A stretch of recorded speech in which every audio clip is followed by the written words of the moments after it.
Honestly, I don't want to sit here and complain again because probably someone will shoot me outside the door. But like I said before, I'm mentally just adjusting to it and I'm trying to make the best out of it, even though, of course, it's not what I like, what I love to do in Formula One. But Max Verstappen has spent 4 years being the most feared name in Formula One, a driver who won 4 world championships and made the sport look almost unfair. And this week, when reporters finally cornered him on the question everyone in the paddock has been whispering about, he didn't deny it, he didn't confirm it, he just said there was nothing to say. And in Formula One, that kind of silence is never actually silence. It's an answer. Let's get into it.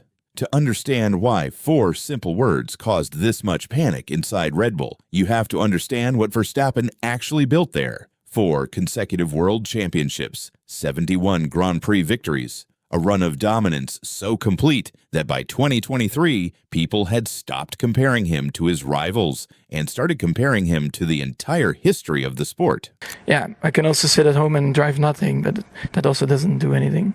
So I'm just trying my best.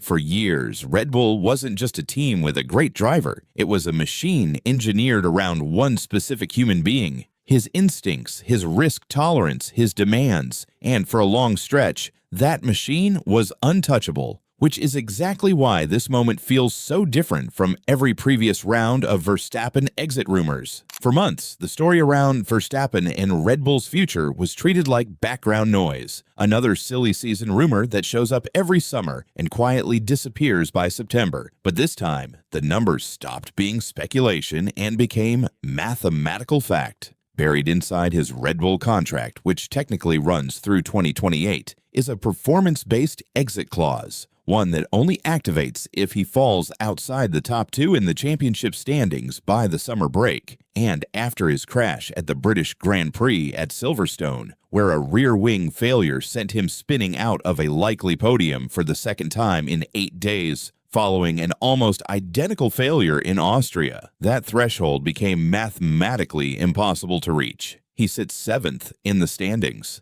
The clause is live. He now has until October to formally tell Red Bull whether he's staying or walking away for 2027. And that deadline is the real reason every question he's asked right now carries so much weight. When reporters pushed him directly on whether he could commit to Red Bull beyond this season, his answer was 4 words: "There's nothing to say."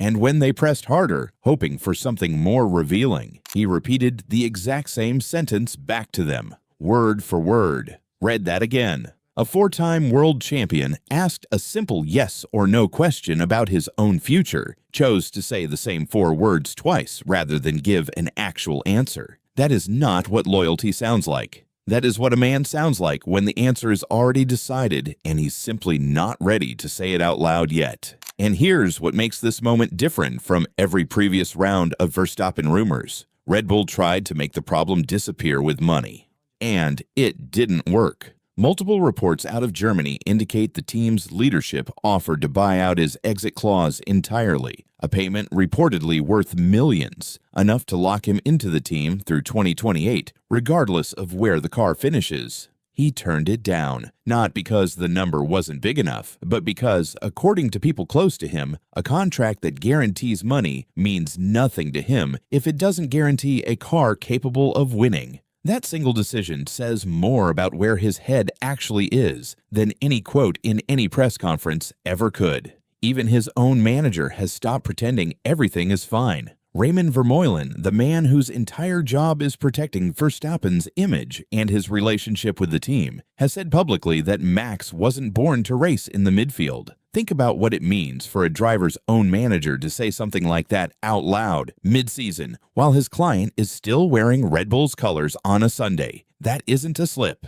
That's preparation. That's a manager quietly getting the world ready for news that hasn't officially been announced yet. And it doesn't stop there, because even inside Red Bull's own ownership structure, the cracks are showing. Reports out of Germany describe genuine disagreement among the team's shareholders about how to handle the situation, with some pushing to neutralize the exit clause by any means necessary, and others privately resigned to the idea that no amount of money changes a driver's mind once he's decided the car can't win anymore. When a team's own leadership can't agree on whether to fight for their driver or let him go, That tells you the relationship is already further gone than anyone in a press conference is willing to admit. Meanwhile, the car itself has become impossible to ignore. 2 rear wing failures in 8 days, both at high speed, both wiping out points he desperately needed. And Verstappen didn't try to hide his frustration, calling the situation dangerous, and pointing out that once the wing fails to close properly, there is nothing the driver can do to stop the crash. Picture that for a second, a 4-time world champion sitting in the gravel trap watching a podium disappear because of the exact same mechanical fault Red Bull still hasn't fully explained for the second time in barely a week. That's not misfortune anymore. That's a pattern, and Verstappen knows it. Every driver on the grid has bad luck at some point in a season, but bad luck doesn't repeat itself on the same part of the car in the same way twice in 8 days. And Verstappen, more than almost anyone else in that paddock, has spent his career refusing to accept excuses when the machine underneath him isn't good enough. So the obvious next question is, where does he actually go?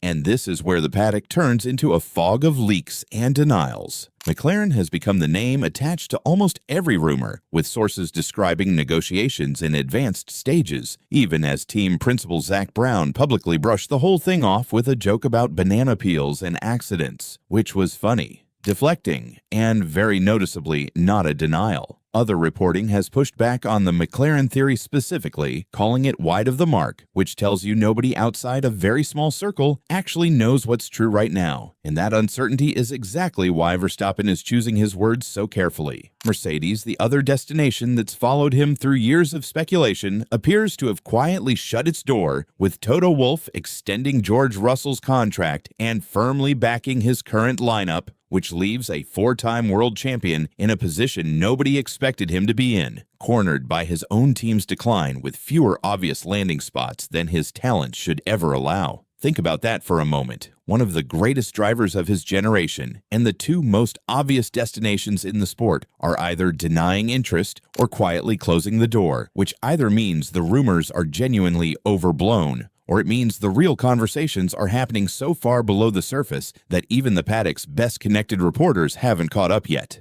And underneath all of it is the part of this story that actually matters more than any single rumor. Verstappen spent years warning that the 2026 regulations would strip something essential out of the sport, that the new cars would reward conservation over racing, and now he's living inside the exact car he predicted would be unbearable. Driving for a team whose own shareholders reportedly can't agree on whether to fight to keep him or accept that this is over. His manager keeps insisting loyalty remains unshaken, keeps insisting the plan is still to see out the contract through 2028. But in Formula One, insisting something in public and having it actually happen have almost never been the same thing. And everyone watching this play out already knows it. Contracts get broken, clauses get triggered, and public statements of loyalty have a short shelf life once the results stop matching the ambition. So here's exactly where things stand right now. The exit clause is active. The deadline is October. Red Bull's own leadership is reportedly split on what to do. His manager is publicly hedging his language. McLaren keeps getting denied and keeps resurfacing anyway. Mercedes has quietly closed the door, and Verstappen himself has stopped even trying to pretend the question doesn't matter. That silence, 4 words repeated twice, might be the loudest thing he's said all season. And if you've followed his career at all,